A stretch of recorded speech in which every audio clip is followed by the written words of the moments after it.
ಸ್ನೇಹಿತರೆ, ಮುತ್ತಮ್ಮ ಕನ್ನಡ ಚಾನಲ್ಗೆ ಎಲ್ಲರಿಗೂ ಸ್ವಾಗತ. ಇವತ್ತಿನ ರೆಸಿಪಿಗೂ ಮುಂಚೆನೇ ನೀವೇನು ಮಾಡಬೇಕು ಹೇಳ್ರಿ, ನನ್ನ ಚಾನಲ್ಗೆ ಒಂದು ಲೈಕ್ ಕೊಡಿ, ಪಕ್ಕದಲ್ಲಿಂತ ಬೆಲ್ ಬಟನ್ ಪ್ರೆಸ್ ಮಾಡಿ, ಎಲ್ಲರಿಗೂ ಶೇರ್ ಮಾಡಿ. ನಾನು ಹಾಕೋ ಮೊದಲನೇ ವಿಡಿಯೋನ ಬರುತ್ತೆ.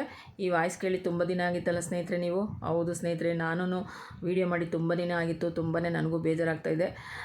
ಇನ್ನು ಮುಂದೆ ನಾನು ವೀಡಿಯೋ ಮಾಡಾಕ್ತಾ ಇರ್ತೀನಿ. ಇಷ್ಟು ದಿನ ಹೇಗೆ ನನ್ನ ಚಾನಲ್ ನೋಡ್ತಾಯಿದ್ರೆ ಎಲ್ಲರೂ ಹಾಗೆ ನೋಡಿ. ಇವತ್ತು ನಾನು ತೋರಿಸ್ಕೊಡ್ತಾ ಇರೋದು ಈರುಳ್ಳಿ ಹೂವು ಸೀಸನ್ ಇರೋದ್ರಿಂದ ಈರುಳ್ಳಿ ಹೂವು ಕರಿ ಮತ್ತು ಈರುಳ್ಳಿ ಹೂವು ಹಾಕಿ ಹಸಿ ಬಟಾಣಿ ಚಿತ್ರಾನ್ನ ಮಾಡೋದು ತೋರಿಸ್ಕೊಡ್ತಾ ಇದ್ದೀನಿ. ಅದು ಹೇಗೆ ಮಾಡ್ಕೊತೀನಿ, ಏನೇನು ಹಾಕಿ ಮಾಡ್ತೀನಿ ಅಂತ ತೋರಿಸ್ಕೊಡ್ತೀನಿ. ನಾನು ಈರುಳ್ಳಿ ಹೂವು ಚೆನ್ನಾಗಿ ತೊಳೆದು ಕಟ್ ಮಾಡಿ ಇಟ್ಕೊಂಡಿದ್ದೀನಿ. ಗ್ಯಾಸ್ ಅಂಟಿಸ್ಕೊಂಡು ಬಾಣಲಿ ಇಟ್ಕೊಂಡು ಒಂದು 4ರಿಂದ 5 ಸ್ಪೂನಷ್ಟು ಎಣ್ಣೆ ಸೇರಿಸ್ಕೊಂಡಿದ್ದೀನಿ. ಅದ್ರ ಜೊತೆಗೆ ಒಂದು ಸ್ವಲ್ಪ ಜೀರಿಗೆ ಒಗ್ಗರಣೆಗೆ ಸ್ವಲ್ಪ ಸಾಸಿವೆ ಮತ್ತು ಕಡಲೆಬೇಳೆ 1 ಸ್ಪೂನು, ಉದ್ದಿನಬೇಳೆ 1 ಸ್ಪೂನ್ ಸೇರಿಸ್ಕೊತಾ ಇದ್ದೀನಿ. ಒಂದು 2 ರೆಕ್ಕೆ ಕರಿಬೇವನ್ನು ಸೇರಿಸ್ಕೊತಾ ಇದ್ದೀನಿ. ಜಜ್ಜಿಟ್ಟಿರೋಂಥ ಬೆಳ್ಳುಳ್ಳಿ ಹೆಸಳು ಒಂದು 7-8 ಹೆಸಳು ಬೆಳ್ಳುಳ್ಳಿ ಸೇರಿಸ್ಕೊತಾ ಇದ್ದೀನಿ. ಇಷ್ಟು ಸೇರಿಸ್ಕೊಂಡು ನೋಡಿ, ಗಮನ ಕೊಟ್ಟು ನೋಡಿ, ಕಲರ್ ಚೇಂಜ್ ಆಗೋವ್ರಿಗೆ ಈ ರೀತಿ ನಾವು ಅದನ್ನು ಎಣ್ಣೆಲೆ ರೋಸ್ಟ್ ಮಾಡ್ಕೋಬೇಕು. ಈಗ ಹಚ್ಚಿಟ್ಕೊಂಡಿರೋಂಥ 2 ನಾಟಿ ಟೊಮೊಟೊ ಸೇರಿಸ್ಕೊತಾ ಇದ್ದೀನಿ. ಆ ನಾಟಿ ಟೊಮೊಟೊ ಜೊತೆಗೆ ಸ್ವಲ್ಪ ರುಚಿಗೆ ತಕ್ಕಷ್ಟು ಕಲ್ಲುಪ್ಪು, ಒಂದು ಸ್ವಲ್ಪ ಅರಿಶಿನ ಸೇರಿಸ್ಕೊತಾ ಇದ್ದೀನಿ. ಇಷ್ಟನ್ನು ನಾನು ಸಣ್ಣ ಉರಿ ಇಟ್ಕೊಂಡು ಚೆನ್ನಾಗಿ ಟೊಮೊಟೊ ಈರುಳ್ಳೆಲ್ಲ ಅದರಲ್ಲೇ ಎಣ್ಣೆಲೆ ಬೇಯ್ಕೊಳೋ ಥರ ಚೆನ್ನಾಗಿ ಅದರಲ್ಲೇ ನಾನು ರೋಸ್ಟ್ ಮಾಡ್ಕೊತಾ ಇದ್ದೀನಿ. ಈ ರೀತಿ ನಾವು ಎಣ್ಣೆಲೆ ರೋಸ್ಟ್ ಮಾಡ್ಕೋಬೇಕು. ನೋಡಿ, ಎಣ್ಣೆ ಬಿಟ್ಕೊಂಡಿದೆ, ಎಷ್ಟು ಚೆನ್ನಾಗಿ ಎಣ್ಣೆ ಬಿಟ್ಕೊಂಡು ಕಾಣಿಸ್ತಾ ಇದೆಯಲ್ಲ, ಕಲರ್ ಚೇಂಜ್ ಆಗಿದೆ. ಈಗ ನಾನು ಈರುಳ್ಳಿ ಏನು ಕಟ್ ಮಾಡಿ ಇಟ್ಕೊಂಡಿದ್ದೆ ಅದನ್ನು ಅದಕ್ಕೆ ಸೇರಿಸ್ಕೊತಾ ಇದ್ದೀನಿ. ಈರುಳ್ಳಿ ಹೂವು ಸೀಸನ್ ಇರೋದ್ರಿಂದ ನಮಗೆ ಇದು ತುಂಬಾ ಆರೋಗ್ಯಕ್ಕೆ ಒಳ್ಳೆಯದು ಮತ್ತು ಕಣ್ಣು ದೃಷ್ಟಿಗೂ ತುಂಬ ಒಳ್ಳೆಯದು.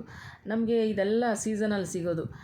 ನಮಗೆ ಸೀಸನಲ್ಲಿ ಸಿಕ್ಕೋದ್ರಿಂದ ನಾವು ಯಾವುದೇ ಸೀಸನ್ ಬಂದಾಗ ಏನು ತರಕಾರಿ ಸಿಗುತ್ತೋ ಅದನ್ನು ತಂದು ಮಾಡ್ಕೊಂಡು ತಿನ್ನೋದ್ರಿಂದ ನಮ್ಮ ಆರೋಗ್ಯಕ್ಕೆ ತುಂಬಾ ಒಳ್ಳೆಯದು.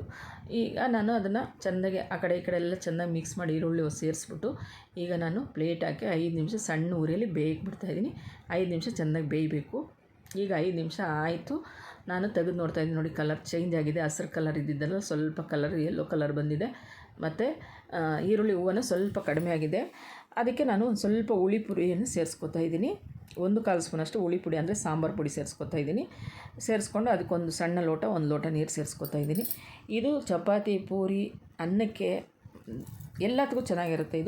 ಇದು ಈರುಳ್ಳಿ ಎಷ್ಟೇ ಬೆಂದರೂ ಬೆಂದಂಗೆ ಕಾಣಿಸಲ್ಲ, ಅದು ತಿನ್ನೋಕೆ ಅಷ್ಟೇ ರುಚಿಯಾಗಿರುತ್ತೆ.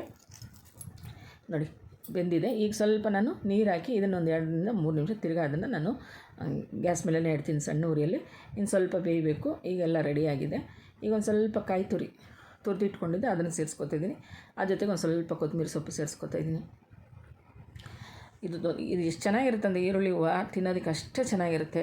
ಮಕ್ಕಳು ಅಷ್ಟೇ ತುಂಬ ಇಷ್ಟಪಟ್ಟು ತಿಂತಾರೆ. ಖಾರ ಇರಲ್ಲ, ಈರುಳ್ಳಿ ಹೂವು ಅಷ್ಟೇ ಹೊರತು ಅದರಲ್ಲಿ ಖಾರ ಇರಲ್ಲ.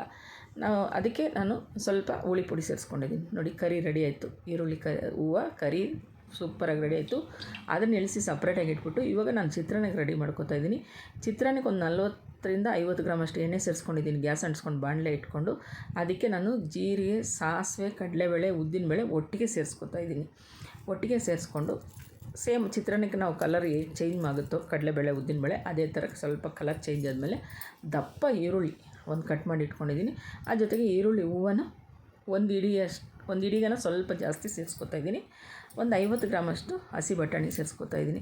ಯಾಕಂದರೆ ಹಸಿ ಬಟಾಣಿನೂ ಸೀಸನ್ ಇವಾಗ. ನಮಗೆ ಯಾವ ಸೀಸನಲ್ಲಿ ಏನೇನು ಸಿಗುತ್ತೋ ಅದನ್ನು ತೊಗೊಂಡು ಬಂದು ಮಾಡ್ಕೊಂಡು ತಿಂದರೆ ತುಂಬ ರುಚಿಯಾಗಿರುತ್ತೆ. ಮಿಸ್ ಮಾಡಬಾರ್ದು. ಯಾವ ಸೀಸನಲ್ಲಿ ಏನು ಸಿಕ್ಕಿದ್ರೂ ನಾವು ತಂದು ಮಾಡ್ಕೊಂಡು, ಇದೆಲ್ಲ ವರ್ಷಕ್ಕೊಂದು ಸಲ ಬಟಾಣಿ ಆಗಲಿ ಕಡಿಮೆ ರೇಟಲ್ಲಿ ಸಿಗೋದು ಈ ವರ್ಷಕ್ಕೊಂದು ಸಲನೇ. ಇನ್ನು ಮಿಕ್ಕಿ ಟೈಮಲ್ಲೆಲ್ಲ 200-300 ಇರ್ತದೆ ರೇಟ್ಗಳು. ಅದಕ್ಕೆ ನಾವು ಯಾವ ಸೀಸನ್ಗೆ ಯಾವುದಾದ್ರು ಕಡಿಮೆ ರೇಟಲ್ಲಿ ಸಿಗುತ್ತೋ ಅದನ್ನು ತಂದು ಮಾಡ್ಕೊಂಡು ತಿನ್ನೋದ್ರಿಂದ ನಮ್ಮ ಆರೋಗ್ಯಕ್ಕೆ ಒಳ್ಳೆಯದು.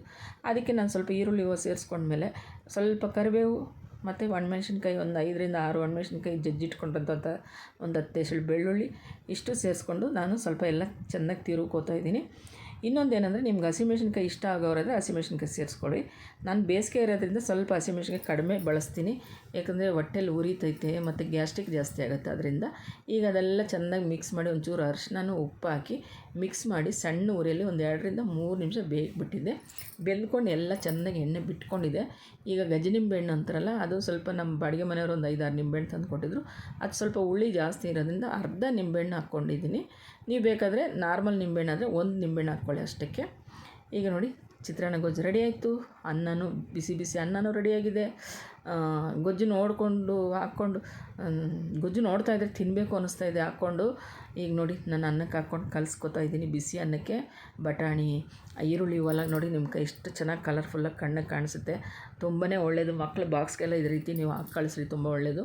ಈಗ ಬಿಸಿ ಬಿಸಿ ಅನ್ನನೂ ಬಡಿಸ್ಕೊತಾ ಇದ್ದೀನಿ. ಯಾಕಂದರೆ ಕರಿ ಮಾಡಿದ್ದೀನಲ್ಲ, ಈರುಳ್ಳಿ ಹೂವು ಕರಿ. ಅದರಿಂದ ನೀವು ಒಂದು ಸಲ ಮನೇಲಿ ಈ ರೀತಿ ಇವಾಗ ಸೀಸನ್ ಇರೋದ್ರಿಂದ ತಂದು ಬೇರೆ ಬೇರೆ ಥರನೂ ಮಾಡ್ಕೊಬೋದು. ಈ ಥರ ಒಂದು ಸಲ ನೀವು ಟ್ರೈ ಮಾಡಿ ನೋಡಿ, ತುಂಬ ಚೆನ್ನಾಗಿರುತ್ತೆ ತಿನ್ನೋದಕ್ಕೆ, ಅಷ್ಟೇ ರುಚಿಯಾಗಿರುತ್ತೆ. ನೀವು ಮಾಡಿ ತಿಂದು ನನಗೆ ರುಚಿ ನೋಡಿ ಕಮೆಂಟ್ ಮಾಡಿ. ಇದೇ ಥರ ನನ್ನ ವೀಡಿಯೋ ಇಷ್ಟು ದಿನ ಹೇಗೆ ನೋಡ್ತಾಯಿದ್ರೆ ಹಾಗೆ ನೋಡಿ.